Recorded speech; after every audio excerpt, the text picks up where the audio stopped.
तो आदाब, नमस्कार, गुड इवनिंग, सत श्री अकाल। एक बार फिर आप तमाम लोगों का स्वागत है क्राइम तक की कहानी के इस एपिसोड में। उम्मीद है पूरी फैमिली अच्छी होगी। तो जय हिंद गाइस, आपके लिए एक नई इंटरेस्टिंग स्टोरी लेके आ चुका हूँ। तो चलिए सबसे पहले अपन स्टोरी को सुन लेते हैं। अब आते हैं आज की कहानी के ऊपर। कहानी जापान की है। कहानी जापान की राजधानी टोक्यो की है। सोशल मीडिया से हम सब वाकिफ़ हैं। उसमें एक ट्विटर भी है। ट्विटर में बहुत सारे लोग कहते हैं कि चूँकि शब्दों की एक सीमित वो होते हैं कि इतने ही वर्ड लिख सकते हैं, तो कई लोग उसको कहते हैं बढ़ाना चाहिए, हमारी बात पूरी नहीं होती। लेकिन फिर भी ट्विटर अपने आप में बहुत सारे लोग यूज़ करते हैं, बल्कि ट्विटर पे ट्रेंड भी होते हैं। किसी को ज़्यादा पॉपुलर, किसी की ज़्यादा खिंचाई भी करवा देते हो ट्रेंड के ज़रिए। तो ये कहानी जापान की राजधानी टोक्यो की है। बात 2017 की है। 23 साल की एक लड़की अचानक गायब हो जाती है। उसका भाई बहुत ढूंढता है, पुलिस में जाकर रिपोर्ट लिखाता है।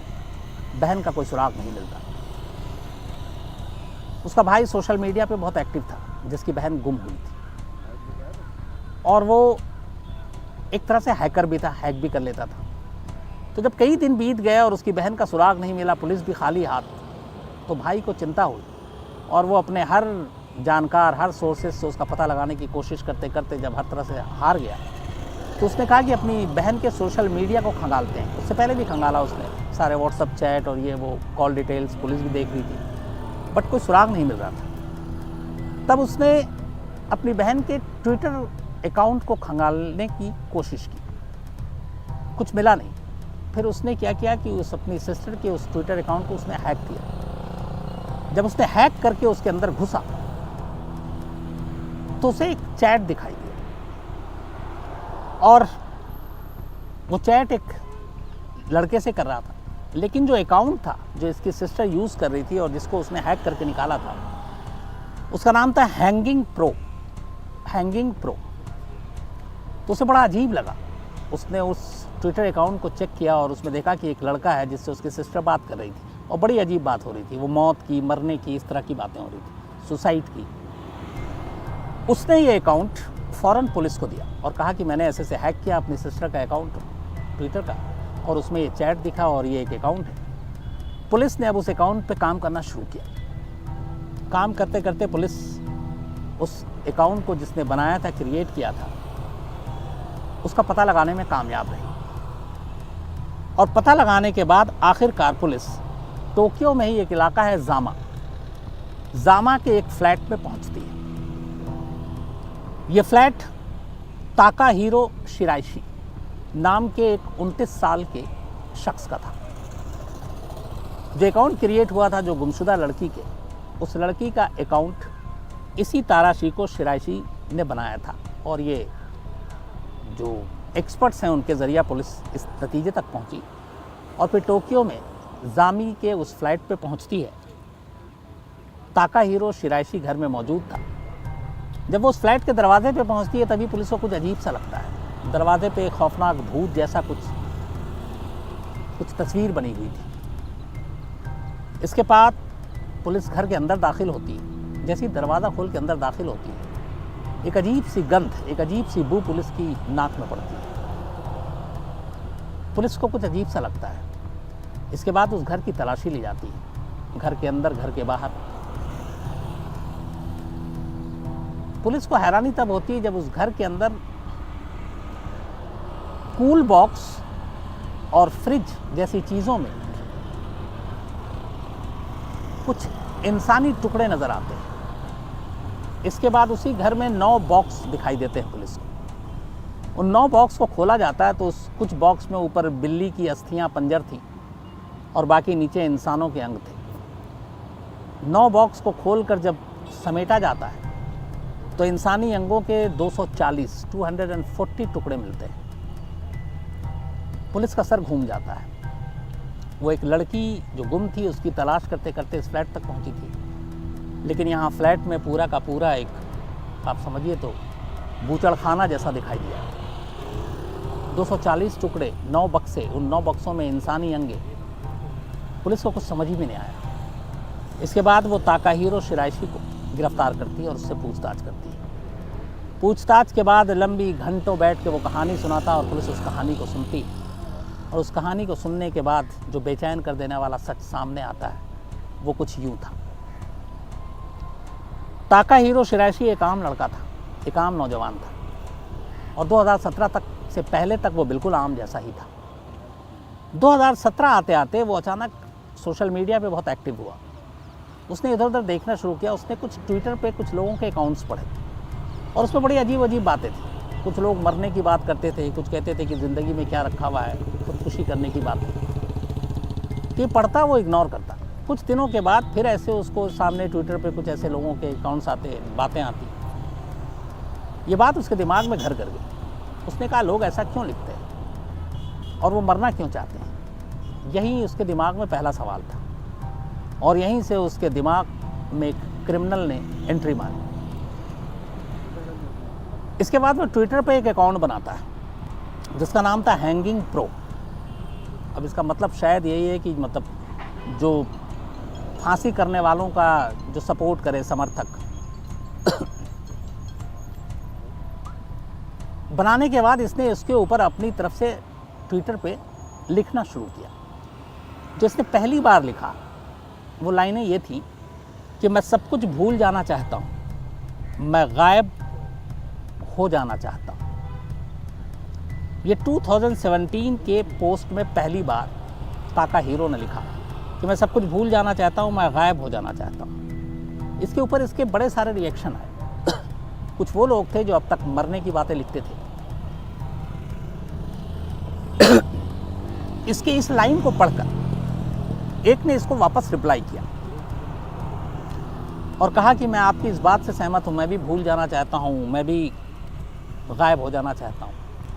तो इसने इसको कहा कि ठीक है, मिलते हैं। वो शख्स इसके कहने पर आ गया। मिलने की जगह फिक्स हुई, वो वहाँ मिलता है। ये 2017 की बात है। इसके बाद ताकाहिरो उसको जामी के अपने फ्लैट पे ले आता है और फ्लैट पे लाने के बाद पीछे से उसके सर पे वजनी चीज़ से हमला करता है, उसे मारता है, लाश के टुकड़े करता है, उसको एक बॉक्स में डालता है, कुछ कूल बॉक्स में डालता है, कुछ फ्रिज में डालता है। बात आई गई हो जाती है।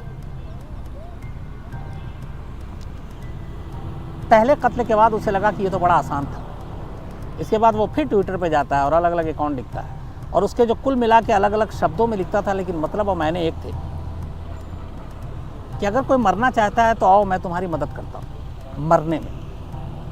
क्योंकि लोगों की जो सिर्फ वो उन्हीं लोगों को चुनता था और उन्हीं लोगों को ये कांटेक्ट करता था जो सुसाइड की बातें करते थे, मरने की बात करते थे। तो इसने कहा कि आओ, जो भी मरना चाहता है मैं तुम्हारी मदद करूंगा और मैं भी तुम्हारे साथ मरूंगा। ये उसकी दूसरी लाइन होती थी कि मैं भी न सिर्फ तुम्हें मरने में मदद करूंगा, तुम्हारी आत्महत्या में मदद करूंगा, बल्कि मैं भी तुम्हारे साथ मरूंगा। इसकी इस लाइन और इस बात के वजह से ट्विटर पे धीरे धीरे करके एक एक के बाद जो पहला लड़का आया था उसके बाद 8 लड़कियों ने रिस्पॉन्ड किया। 8 लड़कियों ने इससे कांटेक्ट किया और कहा कि क्या तुम हमारी मदद करोगे। इसने कहा और इन 8 की 8 लड़कियों के अलग अलग वक्त में ये जामी के, टोक्यो शहर के जामी इलाके के उसी फ्लैट में अपने ले गया और इसने उन सबको अलग अलग तरीके से मारा, उनके बॉडी के टुकड़े किए, उन्हें बॉक्स में रखा, कूल बॉक्स में रखा और ये सिलसिला चलता रहा। कहते हैं कि कुछ के साथ इसने रेप भी किया लड़कियों को मारने से पहले। कुल 9 कत्ल हुए थे, लेकिन 8 कत्ल के बाद जो नवी लड़की जिसको इसने कांटेक्ट किया ट्विटर पे और उसको भी अपने घर ले गया और फिर उसे मार डाला, उसी लड़की के भाई ने अपनी बहन की गुमशुदगी की रिपोर्ट लिखाई। यानी कि ताकाहिरो के हाथ से मारी जाने वाली जो नवी विक्टिम थी वो लड़की थी। तो वो जब गुम हो गई तब उसके भाई ने पुलिस में इन्फॉर्म किया और फिर उसके ट्विटर को जब हैक किया तो ये चैट सामने आया, हैंगिंग प्रो, और इस चैट के ज़रिए पुलिस ताकाहिरो तक पहुंची और उसके बाद उसे गिरफ्तार किया। अगर उस भाई ने अपनी बहन के ट्विटर अकाउंट को हैक न किया होता और इस अकाउंट तक न पहुंचा होता तो शायद मौत का ये सिलसिला 9 तक नहीं रुकता, बल्कि इससे ज़्यादा भी बढ़ सकता था। उसकी एक वजह और भी है कि जापान में बहुत सारे लोग, जापान दुनिया के उन देशों में है जहाँ पे सबसे ज़्यादा लोग सुसाइड करते हैं। एक एवरेज साल में 20,000 के करीब वहाँ पे लोग सुसाइड करते हैं। तो जापान के अंदर एक सुसाइड की टेंडेंसी बहुत ज़्यादा है और इसलिए बहुत सारे लोग सोशल मीडिया पे ओपनली लिखते हैं और उसी चीज़ का ताकाहीरो फ़ायदा उठा रहा था और उसी चीज़ का उनको मौत देकर कि आओ तुम मरो, तुम आत्महत्या करो, मैं तुम्हारी मदद करूंगा, मैं तुम्हारे साथ मरूंगा। उसने एक के बाद एक 9 कत्ल किए। 9 कत्ल के बाद पुलिस उसे गिरफ्तार करती है, अदालत ले जाती है। कानून के हिसाब से उसे वकील दिया जाता है। वकील थोड़े तेज़ थे, वो ताकाहीरो को समझाते हैं कि देखो तुमको सज़ा कम हो सकती है अगर तुम हमारे कहने पर चलो, और वरना तुम्हारी मौत की सज़ा तय है। जापान में जो सज़ाए मौत है वो भी फांसी है जैसे हिंदुस्तान में। तो उस वकील का ये कहना था कि अगर मैं ये कोर्ट में साबित कर दूं कि तुमने लोगों का कत्ल नहीं किया बल्कि सिर्फ उनके मरने में उनकी मदद की है, वो ऑलरेडी मरना चाहते थे, वो सुसाइड करना चाहते थे, वो आत्महत्या करना चाहते थे, तो तुमने उन्हें कत्ल नहीं किया, तुमने उन्हें मारा नहीं, बल्कि तुमने उनकी सहमति से उनको मरने में मदद की है। और यही चीज़ वकील ने कोर्ट में कहा। ताकाहीरो यहाँ पे थोड़ा सा डिफरेंट निकला। वो हंसा अपनी वकील के बात पे। उसने कहा मैंने किसी को किसी की सहमति से नहीं मारा, मैंने सीधे कत्ल किए, बट मुझे खुशी इस बात की है कि 9 कत्ल करने तक पुलिस को पता भी नहीं चला और वो मुझे पकड़ भी नहीं पाए। तो ये मेरे लिए सबसे बड़ी खुशी की बात है। तो अपने इस चीज़ पे कि मुझे पुलिस पकड़ नहीं पाई और मैंने 9 कत्ल कर दिया, उसे ज़्यादा खुशी थी। और इसीलिए उसने कोर्ट में आखिर में यह मान लिया कि 9 के 9 कत्ल मैंने पूरे होशो हवास में किए हैं, मैंने किसी की सहमति से नहीं किए हैं, बल्कि उनको मरना था, आत्महत्या उन्होंने करना चाहते थे, ऐसी बातें लिखी थी, मैंने सिर्फ मदद की, लेकिन उनमें से किसी की मर्ज़ी से नहीं किया। और ये बात पोस्टमार्टम रिपोर्ट से भी साबित हो गई कि 9 के 9 जो कत्ल किए गए थे, जो घर से लाशें और टुकड़े मिले, सभी के सर के पिछले हिस्से में किसी वजनी चीज़ से हमला करने के निशान और सबूत मिले। यानी 9 के 9 लोगों को पीछे से मारा गया, उनकी आंखों के सामने नहीं मारा गया, यानी धोखे से मारा गया। ये मामला वहाँ की कोर्ट, वहाँ की मीडिया में सुर्खियों में रहा और ख़ुद ताकाहीरो के इस स्टेटमेंट ने जो वकील की प्लानिंग थी उससे उसको अलग कर दिया।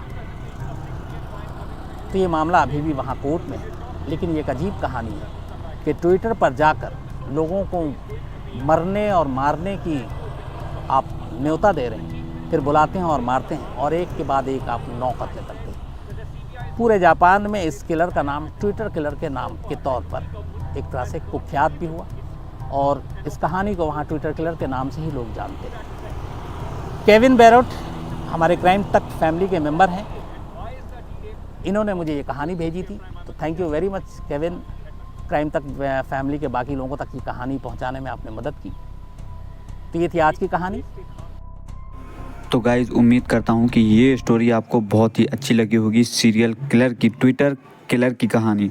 और गाइज़ मैं आपको बता दूं कि अपने इस चैनल पे, द रियल स्टोरी चैनल पे, आपको केवल इंटरेस्टिंग स्टोरियां ही सुनने को मिलती हैं जो कि सबसे ज़्यादा सर्चेबल या डिमांडिंग होती हैं, जिनको सबसे ज़्यादा सर्च या डिमांड में मार्केट में होती है, जिनकी वही स्टोरियाँ केवल मैं छाँट करके अपने इस चैनल पर लेके आता हूँ। तो अगर आपको केवल इंटरेस्टिंग स्टोरियाँ सुनना है तो आप इस चैनल पर बने रहें और स्टोरियाँ, इंटरेस्टिंग स्टोरियाँ सुनते रहें।